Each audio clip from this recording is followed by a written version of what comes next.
ዳንጎቴ ከኢትዮጵያ መንግስት ጋር ከኢአይኤች ጋር የሚያለማው የማዳበሪያ ፋብሪካ 30 ሚሊዮን ኩንታል ዩሪያ የሚያመርት ነው። ዳንጎቴ በአፍሪካ ስመጥር እና የመጀመሪያው ባለሀብት ነው። በጣም የተከበረ ጨዋ ሰው ነው።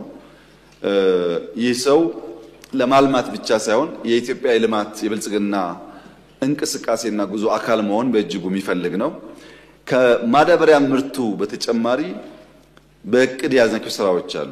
ኢትዮጵያ ውስጥ ምርት እንዲቀንስ እያደረገ ያለው አንዱ ሁኔታ ማዳበሪያ ብቻ ሳይሆን የማዳበሪያ አጠቃቀማችን ነው። በድፍን ኢትዮጵያ ለበቆሎም፣ ለቡናም፣ ለሩዝም በጅምላ ነው ዩሪያ ዳፕ የሚባለው። ያ መሬት ምን ኬሚካል እንደጎደለው አውቀን አይደለም። ጅማ ያለው አፈርና ሐረርጌ ያለው አፈር፣ ባሌ ያለው አፈርና ጎጃም ያለው አፈር እኩል ማዳበሪያ ላይፈልግ ይችላል። ግን ለየትኛው አፈር ምን ያክል እንጠቀም ይለውን እኛ እናቀው። እስካሁን ባለው ሁኔታ አንዱ የምንሰራው ቨርቹዋል ላብ ፈጥረን የአፈር ጥናት እያካሄድን በእያንዳንዱ ሰፈር ለእያንዳንዱ የምርት አይነት ምን አይነት ማዳበሪያና ስንት በስንት ለምሳሌ ስንት ፐርሰንት ዩሪያ ስንት ፐርሰንት ዳፕ ሚሊዮን ጭምር የምንወስንበትን ስራ የዚህ ፕሮጀክት አካል አድርገን እንሰራለን። ሁለተኛው ፓኬጂንግ ነው።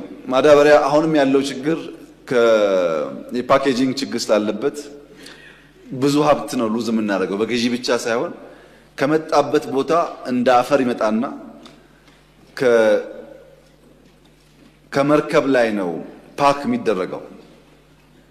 መርከብን አቆመን ነው ፓክ የምናደርገው ለቀናት ለሳምንታት። ያ በጣም ብዙ ኮስት አለው። ያ ብቻ ደግሞ ሳይሆን የሚፈሰው ፖርት አካባቢ የሚፈሰው ማዳበሪያ ለብዙ ወረዳዎች ሊሆን ይችላል። ብክነትም አለው። በዚህ ስራ ውስጥ አንዱ የምንሰራው ፓኬጂንግ ነው። እያንዳንዱ ማዳበሪያ የት እንደሚሄድ ታውቆ ፓኬጅ ይደረጋል። ባርኮድ ይኖረዋል። መሀል ላይ ያለ ኮንትሮባንድ ለመቀነስና በትክክለኛ ቦታ ለመጠቀም እንዲያስችል አድርገን ለመስራት የዚህ ፕሮጀክት አካል አድርገን ወስደናል።